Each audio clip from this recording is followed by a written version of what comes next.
हिंदी में यूपीएससी की तैयारी से संबंधित प्रोग्राम्स को देखने के लिए सब्सक्राइब करें स्टडी IQ-IAS हिंदी। नमस्कार, बहुत बहुत स्वागत है आप सभी का स्टडी IQ-IAS हिंदी में। मेरा नाम है अतुल जैन। तो जैसा कि आप लोग जानते हैं कि नरेंद्र मोदी सरकार की खास तौर पर एक बहुत बड़ी प्राथमिकता ये रही है कि भारत में विनिर्माण जो है, मैन्युफैक्चरिंग जो है, वो अपने आप में एक विकास कर पाए, वो बढ़ पाए। मैन्युफैक्चरिंग का जो मात्रा है भारत में, जितना विनिर्माण भारत में होता है उसको हम बढ़ा पाए, और उसके लिए सरकार कई प्रकार की कई तरह की योजनाएं भी लेकर आई हैं। तो टाइम्स ऑफ इंडिया में आज एक रिपोर्ट आई है और वो रिपोर्ट ये बताती है कि इन योजनाओं का थोड़ा सा फर्क, हालांकि बहुत बड़ी मात्रा में फर्क नहीं है, मैं आंकड़ा आपको बताऊंगा, लेकिन तब भी थोड़ा सा फर्क जो है खास तौर पर वो मोबाइल फोन इंडस्ट्री में होता हुआ नजर आ रहा है। ये फर्क क्या है, क्या बदलाव आया है, क्या तरक्की हुई है, इसके बारे में मैं आपको बस 5 मिनट में बता दूंगा। लेकिन उसके पहले आपको बता दूं कि भाई भारतीय क्रिकेट टीम के T20 वर्ल्ड कप जीतने की खुशी में स्टडी IQ-IAS हिंदी ने अपनी जो सेल है वो 8 जुलाई वाले बैच के लिए जो सेल होने वाली है उसको लागू कर दिया है। 3 तारीख तक ये सेल आपको मिलेगी, यानी कि अगर आप AJ लाइव कोड लगा के हमारा P2I बैच लेते हैं तो आपको माफ कीजिएगा 25,999 रुपए में मिल जाएगा। याद रखिएगा, बैच 8 तारीख से शुरू है, लेकिन ऑफर केवल 3 तारीख तक है। 4 तारीख से दोबारा 29,999 का ही हो जाएगा। ठीक है, तो आज ही आप इससे जुड़ जाइए। रोज 3 घंटे की live class, mentorship, daily practice questions, pre और मेंस दोनों के। मेंस के क्वेश्चंस के लिए आपको डेली जो है एक्सप्लेनेशन मिलेगा, आपको जो है डेली उसका फीडबैक मिलेगा। इसके अलावा आपको जो है प्री और मेंस दोनों की टेस्ट सीरीज मिलेगी। 18 किताबें आपके घर पहुंचेंगी, और अगर आप प्री क्वालिफाई करते हैं तो मेंस की तैयारी के लिए आपको हम दिल्ली बुलाएंगे। आपका रहना, खाना, पढ़ना सब कुछ हमारे ही खर्चे पर यहां पर किया जाएगा, इसी खर्चे के अंदर किया जाएगा, कोई अतिरिक्त फीस आपसे नहीं ली जाएगी। ठीक है, चलिए अब जल्दी से एक बार चर्चा शुरू करते हैं। तो भाई देखो, थोड़ी कहानी को पहले से बताता हूं।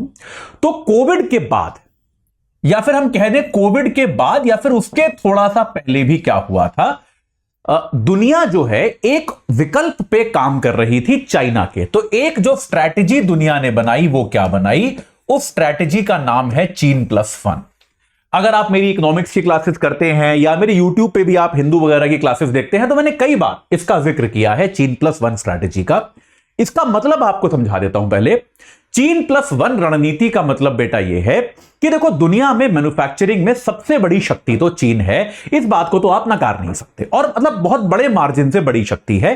चीन को आप रिप्लेस नहीं कर सकते, यह बात तो तय है। मतलब आप जितनी दवाइयां खाते हैं, जितना तरह का इलेक्ट्रॉनिक आप अपने घर परिवार में यूज करते हैं, जो भी इलेक्ट्रॉनिक मैं इस क्लास की तैयारी के लिए यूज कर रहा हूं, ये सब जिस डेस्कटॉप पे, जिस कैमरा पे ये रिकॉर्ड हो रहा है ना, ये लगभग सारी चीजें जो है कहीं ना कहीं से चाइना में बनी है, इससे आप इनकार नहीं कर सकते। लेकिन कोविड में क्या हुआ, चाइना का जो आचरण था वो ठीक नहीं था। भाई चाइना में ही कोविड शुरू हुआ और चाइना ने उसके बारे में दुनिया को बताया नहीं। कोविड कितना गंभीर है और कोविड के कारण चाइना में कितनी मौतें हो रही हैं, ये सब डेटा चाइना ने शेयर नहीं किया। तो इस कारण से क्या हो गया, दुनिया भर की सप्लाई चेन जो है वस्तुओं की वो बाधित हो गई। तो दुनिया में यह संदेश गया कि यार हम चीन के बिना काम चलेगा नहीं। तो चीन तो है ही है, लेकिन हमें अपनी सप्लाई चेन में विविधता डालनी पड़ेगी। चीन के साथ कुछ अन्य देशों को भी हमें बड़ा मैन्युफैक्चरर, बड़ा जो है विनिर्माण का केंद्र बनाना पड़ेगा। और ये वाली जो पोजीशन है China+1, याद रखिएगा, आपको बहुत जगह अखबारों में लिखा मिलेगा द China+1 स्ट्रैटेजी, कंफ्यूज मत होइएगा। मतलब चाइना के अलावा हमें अब विनिर्माण के दूसरे बड़े केंद्र भी बनाने पड़ेंगे। तो ये China+1 में भारत सरकार चाहती है कि ये +1 जो है ये भारत बन जाए। याद रखिएगा, कंपटीशन है यहां पर भी, इंडोनेशिया भी बनना चाहता है। वियतनाम काफी सफल भी रहा है क्योंकि सैमसंग की बड़ी बड़ी फैक्ट्री है वियतनाम है। बांग्लादेश का भी यह सपना है क्योंकि टेक्सटाइल जो है बांग्लादेश में बहुत ज्यादा बनता है। तो बहुत सारा देश जो है, फिलीपींस का भी एक सपना है। तो बहुत सारे देश जो हैं वो इसके लिए प्रयास कर रहे हैं कि हमारे यहां विनिर्माण बढ़े। कोई जरूरी नहीं है कि एक देश हो, ज्यादा भी हो सकते हैं। तो China+1 आपको समझ में आ गया।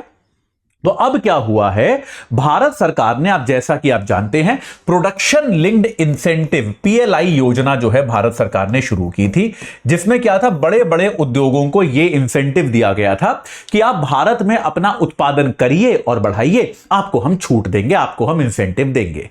भारत में जो इसका एक जो टेस्ट केस होता है, एक केस जो इसका भाई जिसको जांचा गया, जिसके बारे में बहुत बात की गई, वो बात थी मोबाइल फोन मैन्युफैक्चरिंग की।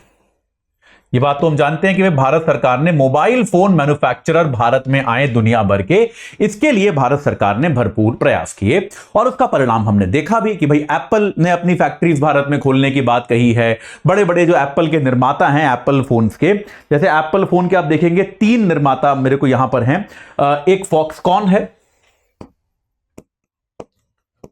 एक फॉक्सकॉन है एप्पल का निर्माता, एक जो है आपका पेगाट्रॉन है। ये कंपनियां हैं जो एप्पल के फोनों का निर्माण करती हैं, एक पेगाट्रॉन नाम की कंपनी है, और एक कंपनी है विस्ट्रॉन। ये कंपनियां एप्पल के आईफोन का निर्माण करती हैं। इन तीनों ने अपनी फैक्ट्रियां भारत में खोल ली हैं या खोलने जा रहे हैं। तो इन तीनों के संयंत्र जो हैं भारत में आ रहे हैं। भारत में आईफोन के पुर्जों का निर्माण जो है अब वो किया जा रहा है। तो एक हद तक सफलता आपको यहां पर देखने को निश्चित तौर पर मिली है। और आप देखेंगे कि भाई भारत से करीब 15.6 बिलियन डॉलर का फोन निर्यात होता है, जिसमें से करीब 65% जो है वो आईफोन है। हालांकि रघुराम राजन ने इसकी आलोचना भी की थी एक बार ये बोलकर कि हम केवल असेंबल कर रहे हैं, हम अभी भी निर्माता पूरे तौर पे बने नहीं हैं। लेकिन वो डिबेट में पहले 1-2 बार कवर कर चुका हूं तो उस पर नहीं जाऊंगा। लेकिन आईफोन जो है एक बड़ी मात्रा में भारत से जो है एक निर्यात का काम करता है। तो अब यहां पर क्या देखा गया है कि मोबाइल फोन के 2 बहुत बड़े उत्पादक जो हैं, चीन और वियतनाम। वियतनाम क्यों? क्योंकि वहां पे सैमसंग अपना उत्पादन बहुत ज्यादा करता है, और भारत। अब देखेंगे आप तो चीन और वियतनाम में उत्पादन में थोड़ी सी गिरावट आई है। अब ये गिरावट क्या इसलिए आई है क्योंकि भारत उत्पादन कर रहा है, या फिर ये गिरावट जो है ये आमतौर पे इनकी आर्थिक स्थिति के कारण है? ये एक अलग विषय है, इसके बारे में हम टिप्पणी नहीं कर सकते। इकोनॉमिक्स में आप कभी भी पूरा कारण नहीं जानते चीजों का, आप अनुमान लगाते हो कि ऐसा हो सकता है। तो अगर मैं चीन की बात करूं तो फाइनेंशियल ईयर 2023 में चीन से जो कुल मिला के आपका जो निर्यात हुआ था मोबाइल फोन का, वो 136.3 बिलियन डॉलर का हुआ था।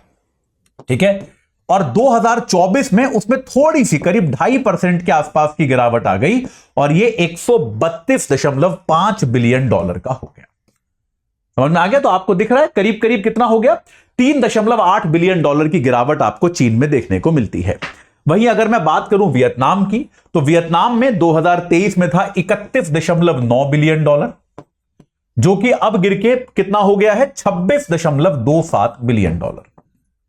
ठीक है, ये आंकड़े आपको याद नहीं करने हैं, बस इस बात को समझ लीजिए। तो इन दोनों देशों को अगर मैं मिला दूं तो तकरीबन 9-9.5 बिलियन डॉलर की कमी आपको देखने को मिलती है मोबाइल के उत्पादन में। तो एक तरीका है कि आप ये कह सकते हो कि भैया इनका गिरा और इनके गिरने से भारत को लाभ हुआ, लोगों ने यहां उत्पादन कम करके भारत में करना शुरू किया। क्योंकि भारत में अगर आप देखेंगे तो भारत में 11.1 बिलियन डॉलर था 2023 में मोबाइल फोन का निर्यात, और अब वो बढ़ के हो गया है 15.6 बिलियन डॉलर। तो जो 9-9.5 बिलियन यहां पर कम हुए चीन और वियतनाम में, आप ये मानने का आधार है कि उसमें से आधा करीब करीब अब भारत में बन रहा है। तो भारत अभी भी, लेकिन आप देख सकते हैं भारत अभी भी चीन से तो बहुत ही पीछे है, वियतनाम के भी लगभग हम अभी आधे के आसपास, आधे से थोड़ा ज्यादा हैं। तो अभी हम काफी पीछे हैं इस पूरे मामले में, लेकिन तब भी एक स्टेडी प्रोग्रेस जिसको हम कह सकते हैं कि एक सतर्कता भरी ग्रोथ जो है, विकास जो है आपको भारत की प्रदर्शन में देखने को मिल रहा है। अब सैमसंग जो है, सैमसंग ने भी ये घोषणा करी है कि आने वाले वर्षों में वो अपने फोन के उत्पादन भारत में करेगा। तो इस बात की संभावना है कि वियतनाम का नंबर शायद गिरे और भारत का नंबर बढ़े, ये हमको पता चलेगा। लेकिन ये हम समझ सकते हैं कि चूंकि भारत से ये निर्यात एक ग्रोथ की दिशा में है, तो ये अपने आप में अच्छी खबर है और ये दिखाता है कि पीएलआई योजना इत्यादि जो सरकार ने कार्यक्रम बनाए हैं वो शायद सफलतापूर्वक काम कर रहे हैं। ठीक है, आगे इसमें जो भी होता है उसके बारे में मैं आपको बताऊंगा, लेकिन अभी के लिए इतना ही। आपको जाते जाते एक बार फिर बता दूं कि भाई विक्ट्री सेल लगी हुई है, एजे लाइव कोड लगाना है, 25,999 में जुड़ जाना है। सेल है केवल 3 जुलाई तक, बैच शुरू होगा 8 तारीख से, पर सेल केवल 3 तारीख तक है, तो देर मत कीजिए। अपने पसंदीदा अध्यापकों से पढ़ने के लिए आप तुरंत जो है इस बैच से जुड़ जाइए 25,999 में एजे लाइव कोड लगाकर। इस चर्चा से जुड़ने के लिए आप सभी का बहुत बहुत धन्यवाद। हिंदी में यूपीएससी की तैयारी से संबंधित प्रोग्राम्स को देखने के लिए सब्सक्राइब करें स्टडी IQ IAS हिंदी।